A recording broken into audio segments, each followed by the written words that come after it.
এই ঈদে মিলাদুন নবী কোনো মানুষ যদি বুঝতো ভাই মুসলমান, তাহলে কোনোদিন নবীজির এই ঈদে মিলাদুন নবী লইয়া ঠাট্টা করল না, হাসি করল না। অনেক যে মানুষ এই ঈদে মিলাদুন নবী পালন করব, নবীজির জন্মদিন পালন করব, হযরতে ওমর রাদিয়াল্লাহু তাআলা আনহু ফরমায়েন, কাল কিয়ামতের দিন হে আমার লগে জান্নাত গিয়া হামাইব। সুবহানাল্লাহ। নবীজির জন্মদিন যে মানুষে পালন করিয়া থাকবো, সেই মানুষ কাল কিয়ামতের দিন হযরত ওমর রাদিয়াল্লাহু তাআলা আনহুর লগে গিয়া জান্নাতের মধ্যে দাখিল হইবে। আমরার কাছে তো আইয়াও যায়, কিন্তু কোনো মানুষের খেয়াল করে না। আমরা তো কই প্রত্যেক বছর আর ঈদে মিলাদুন নবী কোনবাই আর কোনবার যার কেউ কইতে পারি না। কিন্তু শাহ ওলিউল্লাহ মুহাদ্দিসে দৌলতী রহমাতুল্লাহি তাআলা আলাইহি প্রত্যেক বছর ঈদে মিলাদুন নবী 12 রবিউল আউয়াল মাসে তান বাড়িতে একটা মাহফিল করতা। এক বছর তান কাছে অভাব আইলো, তান কাছে পয়সা করি নাই। তাই কিতা কইলা, তোরা সানা বানাইয়া মিলাদ শরীফের মাহফিল করিয়া তোরা সানা বানাইয়া বাটিয়া দিছইন।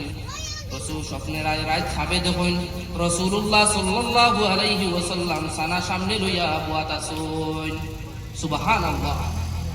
শাহ আব্দুল হক মুহাদ্দিসে দৌলতী রহমাতুল্লাহি তাআলা আলাইহি আখবারুল আখিয়ার কিতাবের মধ্যে লেখছেন, কাল কিয়ামতের দিন যদি আমার ইলা কোনো আমল নাই আমি ফারিয়া যাইতাম, কিন্তু একটা আমলের উপরে আমি ভরসা করি, এই আমল হইয়া থাকলো মিলাদ শরীফের আমল। সুবহানাল্লাহ। আখবারুল আখিয়ার কিতাব দেখবা, তাই লেখছেন কাল কিয়ামতের দিন এমন কোনো আমার আমল নাই যেন আমি সুফিয়া যাইতাম, কিন্তু এক আমলের উপরে আমি ভরসা করি, এই আমল হইয়া থাকলো মিলাদ শরীফ। মিলাদর মাহফিলের উপরে তাই আমল করতাম, ভরসা করতাম।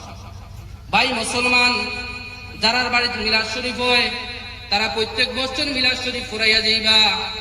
মিলাদ শরীফের মাহফিল থেকে কোনো বালা মাহফিল আর হইতে পারে না। ভাই মুসলমান, যে জায়গার মধ্যে একবার মিলাদ শরীফের মাহফিল হয়, সেই জায়গার মধ্যে এক বছর আল্লাহর রহমত নাজিল হয়।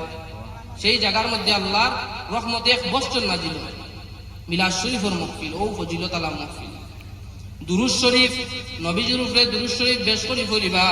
রাসূলুল্লাহ এই রাত যদি রাসূলুল্লাহ সাল্লাল্লাহু আলাইহি ওয়াসাল্লাম যাইতা না, তে মানুষ সবে বরাত, সবে কদর, কোরআন শরীফ, নামাজ কিচ্ছু পাইল না। আমি রাসূলুল্লাহ সাল্লাল্লাহু আলাইহি ওয়াসাল্লাম মেহরাজ গেছেন গিয়া এইসব জিনিস আনছেন।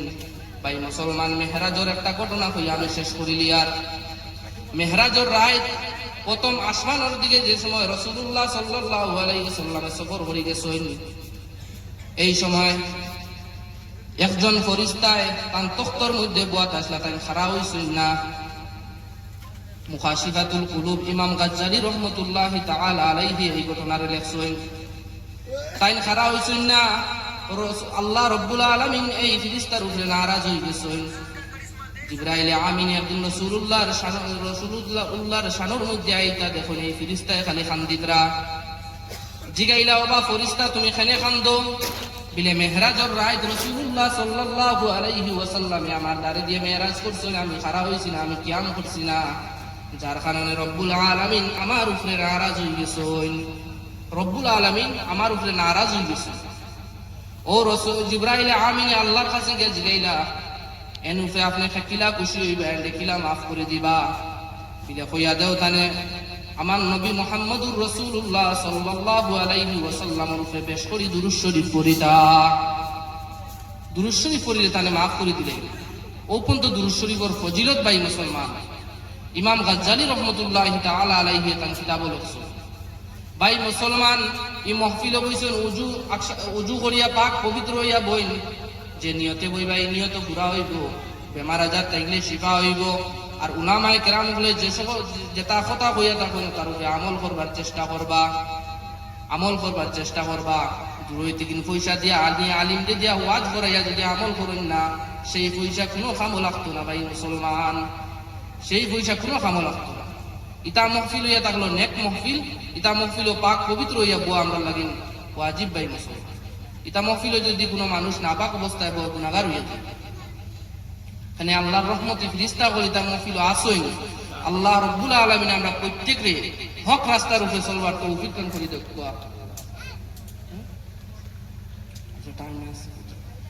দুরূদ শরীফ পড়ুন। সাল্লাল্লাহু আলা মুহাম্মাদ সাল্লাল্লাহু আলাইহি ওয়াসাল্লাম সাল্লাল্লাহু আলা মুহাম্মদ সাল্লাল্লাহু আলাইহি ওয়াসাল্লাম সাল্লাল্লাহু আলা মুহাম্মদ সাল্লাল্লাহু আলাইহি ওয়াসাল্লাম সাল্লাল্লাহু আলা মুহাম্মদ সাল্লাল্লাহু আলাইহি ওয়াসাল্লাম। সাবকল রাসূলুল্লাহ সাল্লাল্লাহু আলাইহি ওয়াসাল্লামে ফরমায়, আল মুসলিমু মান সালিমাল মুসলিমুনা মিন লিসানিহি ওয়া ইয়াদিহি। মুসলমান প্রকৃত মুসলমান বালা মুসলমান হইয়া থাকলো ও মানুষ যার জবান এবং হাত থেকে মানুষ হেফাজতে আসেন। আমরা কি খেওলা আসিনি দেখি যাইনি? আমরা যারা জবান দিয়ে মানুষকে কষ্ট দেই না, হাত দিয়ে কষ্ট দেই না, জবান দিয়ে কষ্ট দেওয়া মানে কিতা? মানুষের অন্তর লাগাইয়া কথা কোয়া, মানুষের সামনে তৈয়া তার বেইজ্জতি করা, মানুষের সামনে তৈয়া তার সমালোচনা করা। ও রকম কাম যে মানুষে করবো এগুলো মুসলমান না। যে তার হাত এবং জবান থেকে অন্য মানুষ নিরাপদ নাই, সেই মানুষ কখনো মুসলমান হইতে পারত না। আমরার মাঝে তো পাওয়ার দেখাইতে দেখাইতে ওলাও দেখাইতরা বাড়ির দ্বারা যদি কোনো মানুষ যায় তাহলে ওগুলোও দরিয়া মারটা, এগুলো দরিয়া পিটাপিটি করতা। কিন্তু মানুষ ইকান বুঝেন না, কুল্লু নাফসিন যায়িকাতুল মাউত, কুল্লু নাফসিন যায়িকাতুল মাউত। সব নফসের উপরে একদিন মৌত আছে, যার ভিতরে জান আছে তার মৌত আছে। যত জানদার জিনিস আছে সব জিনিসের উপরে মৌত আছে। আর কুরআন শরীফের মধ্যে আল্লাহ রাব্বুল আলামিন ফরমায়, আইনামা তাকুনু ইউদরিকুমুল মাউতু ওয়ালাউ কুনতুম ফি বুরুজিন মুশাইয়াদা।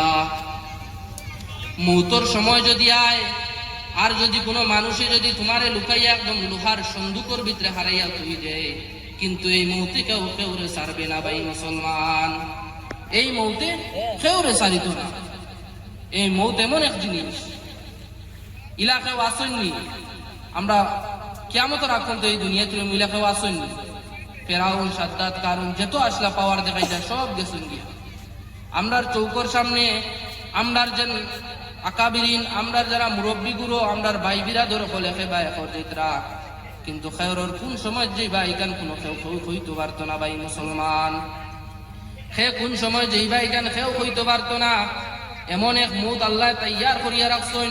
হযরতে নূহ আলাইহিস সালাতু সালাম একদিন এক জঙ্গলের মধ্যে উবাদ। সেই সময় আজরাইল আলাইহিস সালাতু সালামে এখন তোমার হায়াত শেষ, তোমারে নিতাম গিয়া। মৌত কি জিনিস ও তান যত থেকে নাম হইয়া দিয়া। যে সময় তান রুহুরে কবজ করা ওর এমন এক চিক মারছেন ভাই মুসলমান। নূহ আলাইহিস সালাতু সালামে জঙ্গলের যত জানোয়ার আসলা সমস্ত এক জায়গা জমা হয়ে গেছেন ডরাইয়া। একজন নবিয়ে তার রূহ কবজ করতে যদি অত কষ্ট পাইতরা, আমরার উপরে মৌত আছে না? আরামে নিবাগিন মৌতর সময় প্রত্যেক রাজা বই। এই মৌতর সময় যদি দরিয়ার পানি যদি আনিয়ে মুখ দিলেন তেমন পিপাস মৃত্যু না ভাই মুসলমান। ও নূহ আলাইহিস সালাতু সালামর হায়াত যতদিন আসলো ততদিন বাঁচিছেন ভাই মুসলমান। হযরতে নূহ আলাইহিস সালাতু সালাম 850 বছর বাঁচিছেন। বহুত 850 বছর তবলিগ করছেন, 900 বছর বাঁচিছেন। 850 বছর তবলিগ করিয়া দিন ইসলামের প্রচার করতে পারছেন না। লাস্টে ওলা অবস্থা হয়েছে হযরতে নূহ আলাইহিস সালাতু সালাম রে মানুষে দেখার পরে মুখ কাপড় দিলাইতা, ও নূহ তোমার চেহারা দেখতাম না, খানোর মধ্যে আঙ্গুল ঢুকাই দিতা দিয়া কইতা, ও নূহ তোমার কথা আমরা শুনতাম না। নূহ আলাইহিস সালাতু সালাম রে আল্লাহ রাব্বুল আলামিন আদেশ করলা, ও নূহ তুমি কিতা করো, নৌকা বানাও।